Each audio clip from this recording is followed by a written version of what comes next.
오늘의 하늘 말씀은 제1성서의 열왕기상과 제2성서의 로마서입니다. 먼저 열왕기상 말씀을 읽겠습니다. 야훼께서 그날 밤 기브온에 와 있던 솔로몬의 꿈에 나타나셨다. 하느님께서 내가 너에게 무엇을 해주면 좋겠느냐 하고 물으셨다. 솔로몬이 대답하였다. 당신께서는 저의 아버지인 당신의 종 다윗에게 한결같은 은혜를 베푸셨습니다. 제 아버지가 당신의 면전에서 성실하고 올바르게 또 당신을 향한 일편단심으로 살았다고 하여 당신께서는 그에게 한결같은 은혜를 베푸셨고 또 오늘 그에게 주신 이 아들로 하여금 그의 왕자에 앉게 하셨습니다. 나의 하느님 야훼여, 당신께서는 소인을 제 아버지 다윗을 이어 왕으로 삼으셨습니다만 저는 어린아이에 지나지 않으므로 어떻게 처신하여야 할지를 알지 못합니다. 그런데 소인은 수도 헤아릴 수 없이 많은 당신의 백성 가운데서 살고 있는 몸입니다. 그러하오니 소인에게 명석한 머리를 주시어 당신의 백성을 다스릴 수 있고 흑백을 잘 가려낼 수 있게 해 주십시오. 감히 그 누가 당신의 이 큰 백성을 다스릴 수 있겠습니까? 이러한 솔로몬의 청이 야훼의 마음에 들었다. 이어서 제2성서 로마서 말씀을 읽겠습니다. 그러니 이제 무슨 말을 더 하겠습니까? 하느님께서 우리 편이 되셨으니 누가 감히 우리와 맞서겠습니까? 우리 모든 사람을 위하여 당신의 아들까지 아낌없이 내어주신 하느님께서 그 아들과 함께 무엇이든지 다 주시지 않겠습니까? 하느님께서 택하신 사람들을 누가 감히 고소하겠습니까? 그들에게 무죄를 선언하시는 분이 하느님이신데 누가 감히 그들을 단죄할 수 있겠습니까? 그리스도 예수께서 단죄하셨습니까? 아닙니다. 그분은 우리를 위하여 돌아가셨을 뿐만 아니라 다시 살아나셔서 하나님의 오른편에 앉아 우리를 위하여 대신 간구해 주시는 분입니다. 누가 감히 우리를 그리스도의 사랑에서 떼어놓을 수 있겠습니까? 환난입니까? 역경입니까? 박해입니까? 굶주림입니까? 헐벗음입니까? 혹은 위험이나 칼입니까? 우리의 처지는 우리는 종일토록 당신을 위하여 죽어갑니다. 도살당할 양처럼 천대받습니다. 라는 성서의 말씀대로입니다. 그러나 우리는 우리를 사랑하시는 그분의 도움으로 이 모든 시련을 이겨내고도 남습니다. 나는 확신합니다. 죽음도 생명도 천사들도 권세의 천신들도 현재의 것도 미래의 것도 능력의 천신들도 높음도 깊음도 그 밖에 어떤 피조물도 우리 주 그리스도 예수를 통하여 나타날 하나님의 사랑에서 우리를 떼어낼 수 없습니다. 다 함께 로마서 8장 36절에서 39절 말씀을 읽겠습니다. 우리의 처지는 우리를 종일토록 당신을 위하여 죽어갑니다. 도살당할 양처럼 천대받습니다. 라는 성서의 말씀대로입니다. 그러나 우리는 우리를 사랑하시는 그분의 도움으로 이 모든 시련을 이겨내고도 남습니다. 나는 확신합니다. 죽음도 생명도 천사들도 권세의 천신들도 현재의 것도 미래의 것도 능력의 천신들도 높음도 깊음도 그 밖에 어떤 피조물도 우리 주 그리스도 예수를 통하여 나타날 하느님의 사랑에서 우리를 떼어놓을 수 없습니다. 이 말씀으로 귀한 깨달음과 결단이 있으시기를 바랍니다.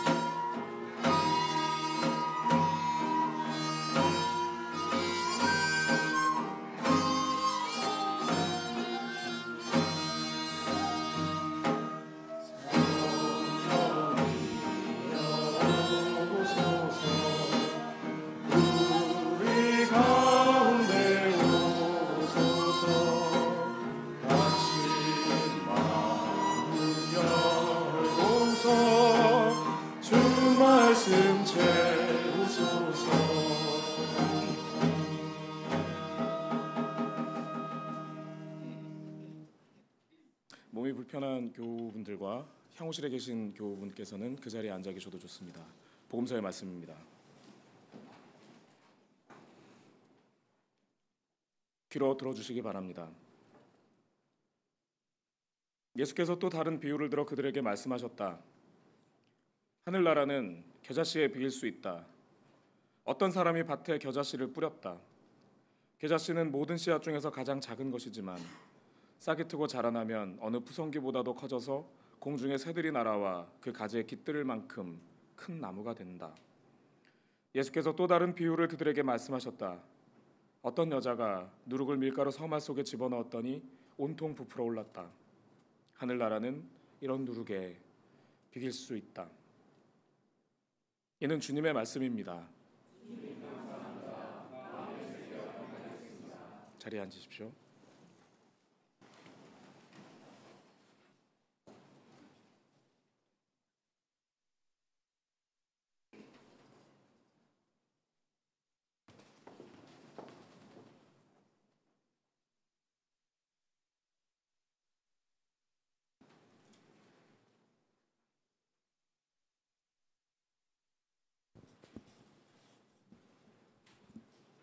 오늘 아침에 그 같이 예배를 준비하는 예배위원분께서 중 한 분께서 저에게 너무 표정이 좋은 거 아니냐며 이렇게 말씀하신 분이 계셨는데요. 네. 그게 어제 잠을 잘 못 자서 얼굴이 허옇다는 것을 오해 없기를 미리 말씀드립니다. 1980년대 후반에 저는 중학생이었습니다. 그땐 저와 아무 상관도 없는 88 서울 올림픽 때문에 매일매일이 굉장히 설레었던 중학생이었습니다. 당시 TV 광고에 등장하는 업체들은 모두 다 업종 불문, 88 공식 지정 어쩌고 이런 걸 늘 이렇게 달고 있었습니다. 아마 기억하시는 분도 계실 것 같습니다. 그와 같은 시대적 조류에 무언가 부응해야겠다는 생각 때문에 저는 학교 끝나고 집에 가던 저의 하굣길을 8688 공식 지정 하굣길이라고 이렇게 부르고 다니곤 했습니다. 당시에 저는 한 방을 쓰고 같이 살았던 제 2살 위에 형이 있는데요. 형이 늘 사랑하던 MBC 라디오를 매일 밤 형 때문에 같이 들어야만 했습니다. 그러면서 저도 애청자가 되었었는데요. 이 두 10대 소년의 관심은 단연 당시 이문세의 별이 빛나는 밤이었습니다. 밤 10시에 시작하는 별밤을 기다리던 저희는 자연스럽게 그 직전 프로그램이었던 라디오 개그 삼국지까지 애청하게 되었습니다. 혹시 그때 그것을 들으신 분도 계실지 모르겠습니다. 혹 어떤 분께서는 왜 자꾸 옛날 얘기를 이렇게 하냐고, 태어나지도 않은 얘기 하지 말라고 하는 분도 계실지도 모르겠습니다만, 그중 저에게 가장 깊었던 인상을 준 장면은 그 개그 삼국지 중에서 관평이라는 사람의 죽음이었습니다. 여기 아마 계신 분들께서 관평이 누구지? 라고 생각하는 분도 계실 것 같습니다. 그는 삼국지의 간판 스타 중 한 사람인 관우의 아들입니다. 나관중은 삼국지 연의를 통해서 그가 맥성전투 패배 후에 그의 아버지 관우와 함께 생포되었다가 처형된 것으로 그리고 있습니다. 개그 삼국지라는 그 라디오는요, 말 그대로 개그 같은 거거든요. 그래서 그 정면을 이렇게 그릴 때 뭐라고 나왔었냐면, 그 사망 이야기가 나온 다음에 저승 TV에 관평이 출연합니다. 그래서 관평이 거기서 인터뷰를 하는데 다음과 같이 이야기를 합니다. 너무 유명한 사람하고 죽었더니 아무도 제가 죽었는지를 몰라요. 올해 우리는 지난 14년을 함께했던 담임 목사님의 이임식과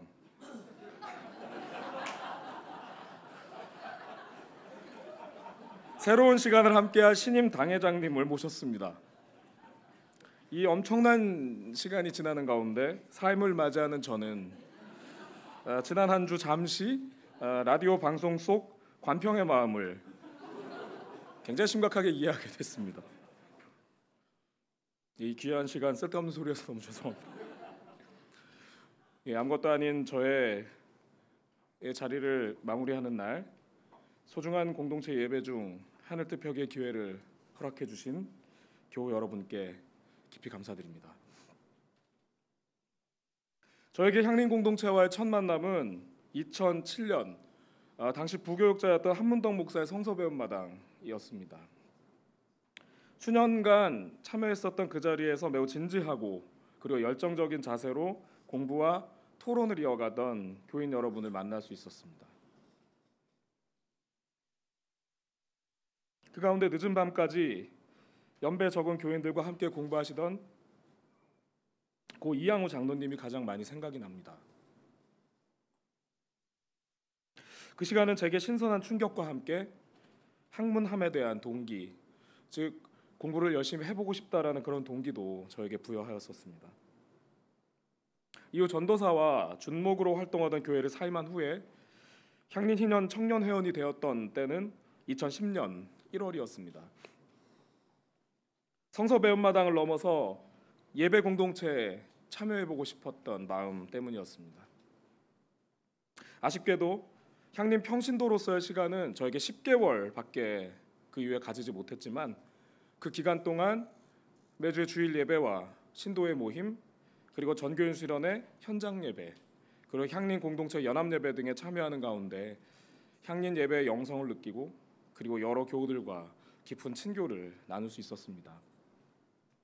또 교회의 여러 현안을 놓고 때로는 전교인이 혹은 당회원과 신도회가 매우 허심탄회하게 만나 의견을 교환하는 자리에 참여하면서 우리 공동체의 소중한 내적 가치인 민주적 의사소통을 그 과정을 깊이 있게 고민할 수 있었습니다.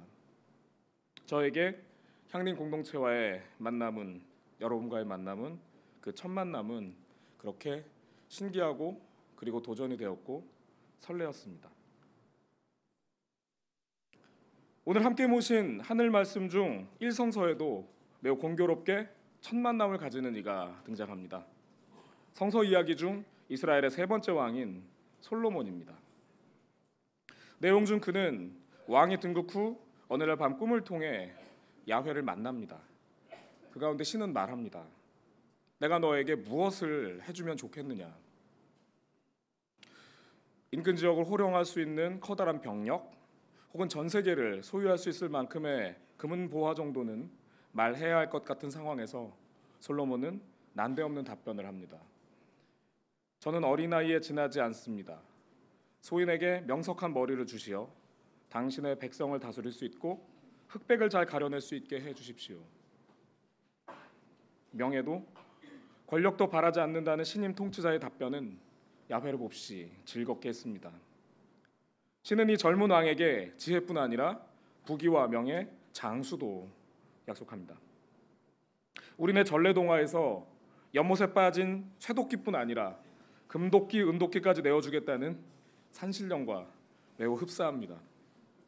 한 가지 다른 점은 그 산신령과는 달리 우리의 야훼의 선물은 조건부라는 점입니다. 열왕기상의 3장의 이야기는 이렇게 나옵니다. 내 길을 따라 살아서 내 법도와 내 계명을 지킨다면 너의 수명도 길게 해주겠다. 이야기 속 솔로몬이 신의 법도 아래 있을 때는 그의 지혜가 주변 나라에 널리 알려지고 영토도 광대해집니다. 하지만 솔로몬 이야기의 마지막은 우울하기 그지없습니다. 지킬 것이 많아진 솔로몬은 신이 가르쳐준 방법과는 다른 길을 걸어가기 시작합니다.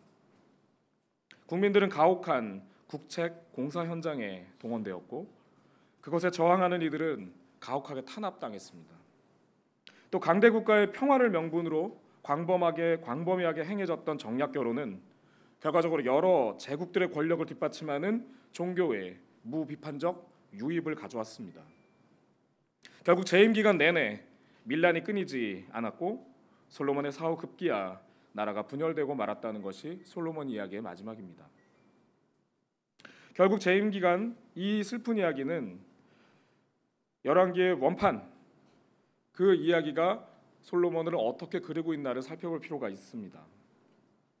솔로몬의 이야기가 담겨 있는 열왕기의 원판은 궁중에서 활동하던 사가, 즉 역사 기록관들에 의해 작성되었습니다.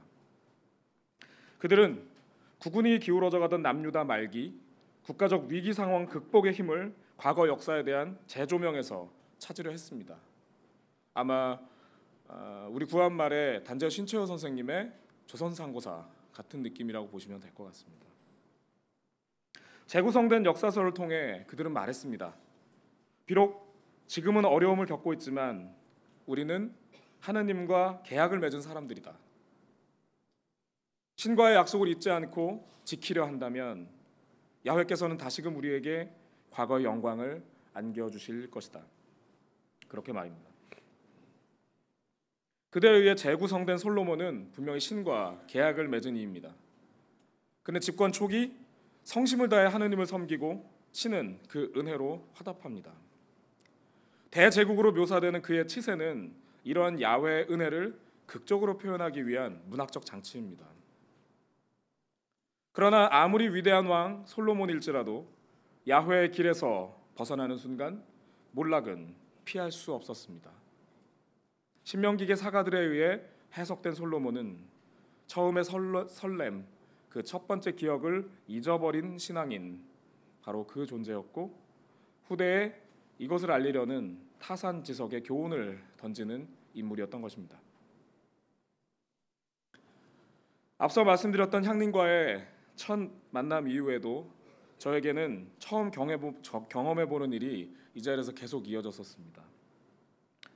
당시 담당자의 갑작스러운 사임으로 수개월 동안 공석 상태였던 청소년부 담당 구역자를 갑작스럽게 시작하게 되었을 때 인수인계도 제대로 받지 못한 채 시작해야 했던 상황은 그야말로 저에게는 좌충우돌의 연속이었습니다. 다행히 푸른 이들의 적극적인 참여와 이 자리에도 계십니다만 그 당시에 함께 하셨던 선생님들의 헌신 속에서 그래도 빨리 제자리를 잡을 수 있었습니다.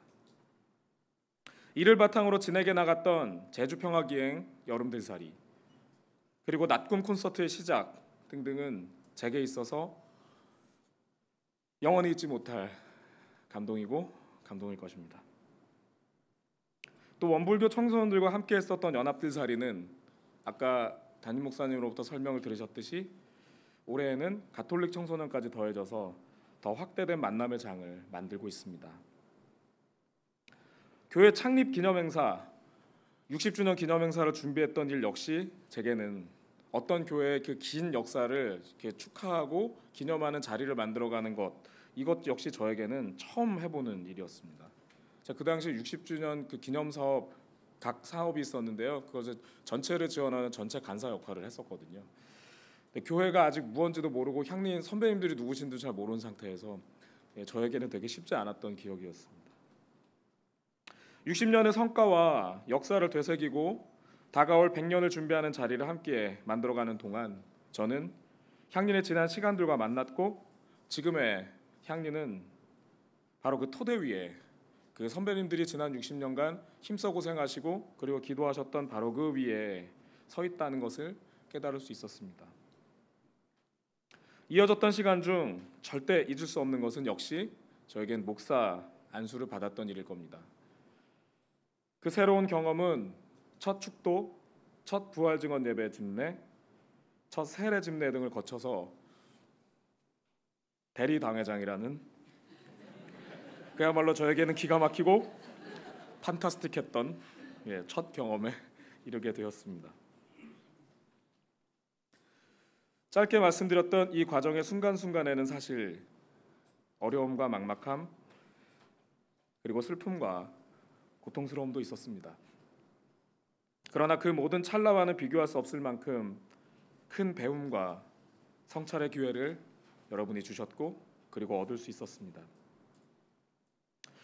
또 청어를 신선하게 보관하는 데 사용된다는 물매기 곰치와 같이 처음의 설렘을 항상 기억하고 그리고 언제나 생생히 움직이도록 제 스스로를 각성시키는 계기가 되기도 했습니다.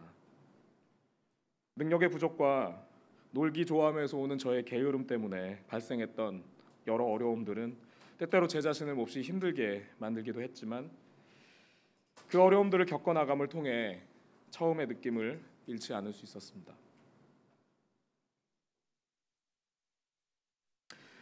우리의 처지는 우리는 종일토록 당신을 위하여 죽어갑니다. 도살당할 양처럼 천대받습니다. 라는 성서의 말씀대로입니다.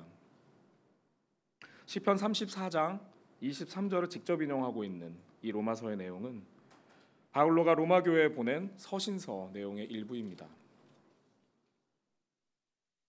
이를 포함하고 있는 오늘 우리가 함께 보고 있는 서신서의 본문은 온통 공동체가 당하고 있는 혹은 당했던 고난에 대한 증언으로 가득합니다. 역사적으로 로마 그리스도교 공동체의 시작은 분명하지 않습니다.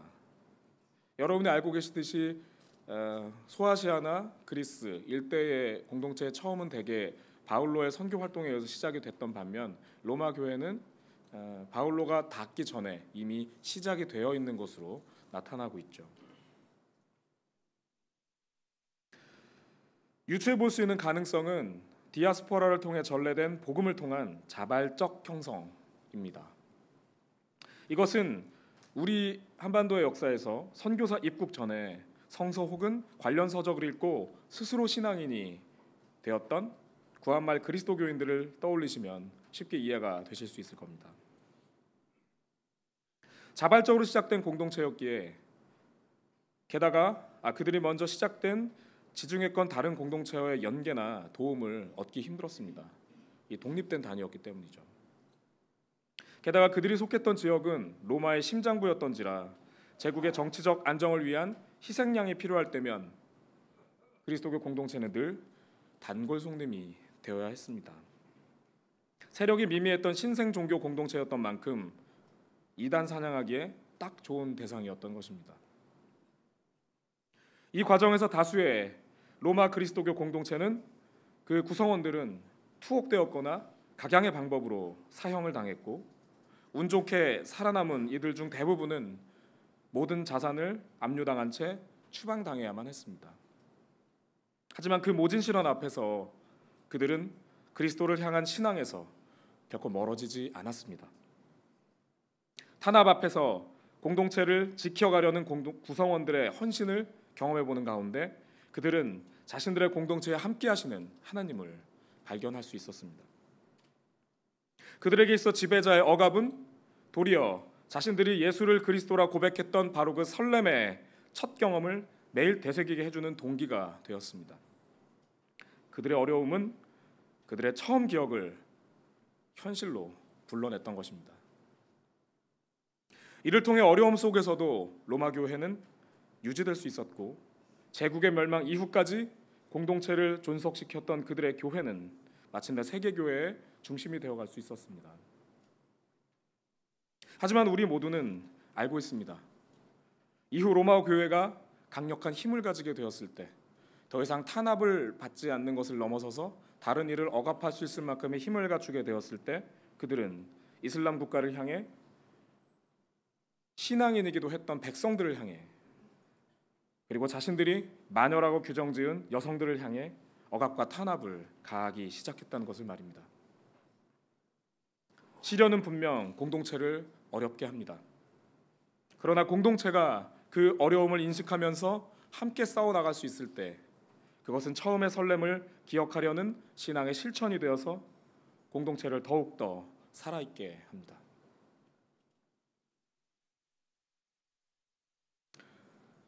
존경하는 향림 공동체 여러분, 그럼에도 불구하고 처음을 기억한다는 것은 말처럼 낭만적이기도 그리 녹록하지도 않습니다. 대개 삶의 자리에서 신선함보다는 숙련됨을, 풋풋함보다는 능수능란함을 요구받기 때문입니다. 그런 상황에서 처음이 어쩌고 저쩌고 했다가는 아마 몽상가나 현실 감각도 없는 인간이라는 소리를 듣기 십상일 겁니다.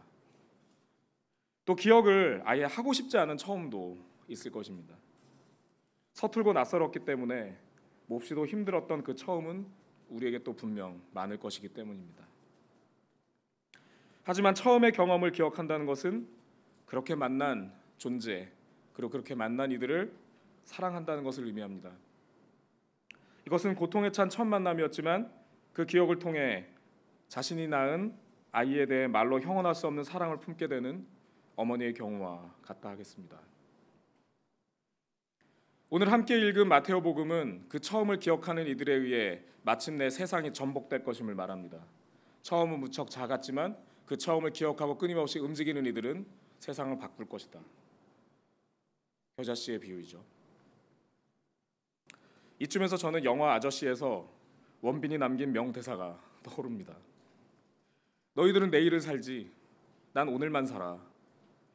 내일을 사는 사람들은 절대 오늘을 살고 있는 사람을 이길 수 없어.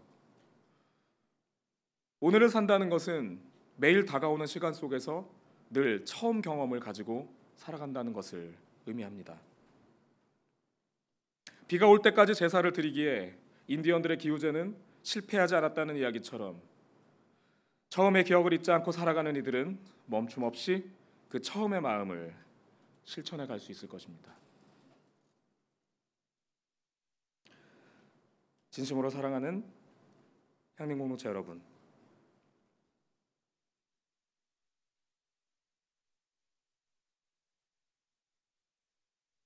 우리가 속해 있는 사회와 교회 공동체는 새로운 출발선을 통과했습니다. 촛불혁명의 숭고한 정신이 위정자들의 말로름에 묻히지 않도록 지난 가을과 겨울 그리고 이른 봄의 토요일 저녁을 기억하는 가운데 살피고 계속 기도해야 하겠습니다. 창립 60년을 지나 새로운 100년을 향한 여정을 시작한 우리 공동체가 한국 교회와 교계에서 계속해서 살아있는 광야의 소리가 될 수 있도록 처음의 마음을 기억하고 함께 나아갈 길을 모색해 주시기를 기도하겠습니다. 앞서 말씀드렸던 향린에서의 처음 활동들 이외에도 제 삶에서 결코 잊지 못할 개인적 처음 기억들이 떠오릅니다. 여러분과 함께했던 시간 동안 저는 결혼을 했고 또 하늘길에 오르신 아버지를 배웅했으니까요. 이 시간들을 저와 함께 보내주시면서 때로는 저에게 축하를 또 때로는 마음을 다한 위로를 전해주셨음에 깊이 감사드립니다.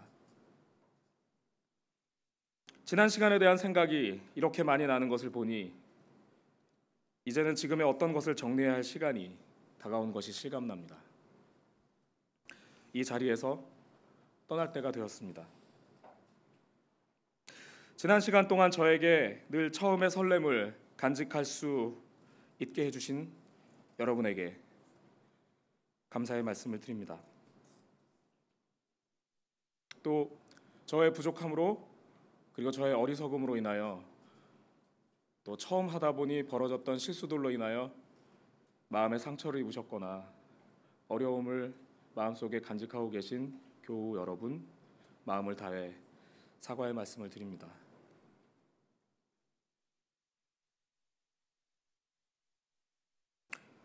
이후 어디에서 무엇을 하든 향림 공동체가 저에게 베풀어 주신 가르침을 따라 초심을 잃지 않고 실천해가는 삶을 살기 위해 제 자리에서 최선의 노력을 다하겠습니다. 여러분을 만났던 그 느낌을 잊지 않고 기도하겠습니다. 아무쪼록 몸과 마음에 하나님의 평안이 깃드시길,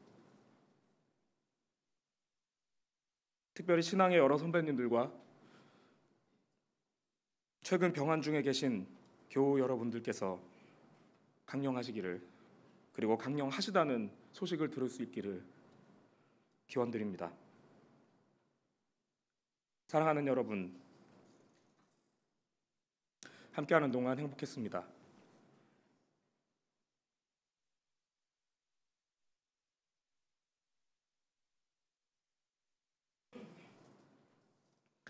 그리고 감사했습니다.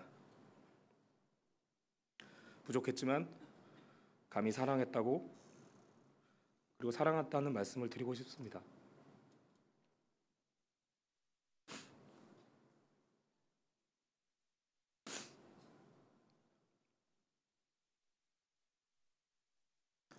따뜻한 눈길로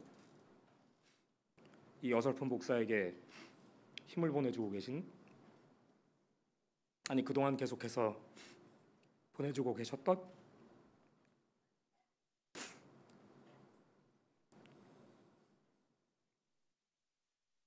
지금 여러분들의 모습과 눈동자를 늘 기억하겠습니다. 감사합니다.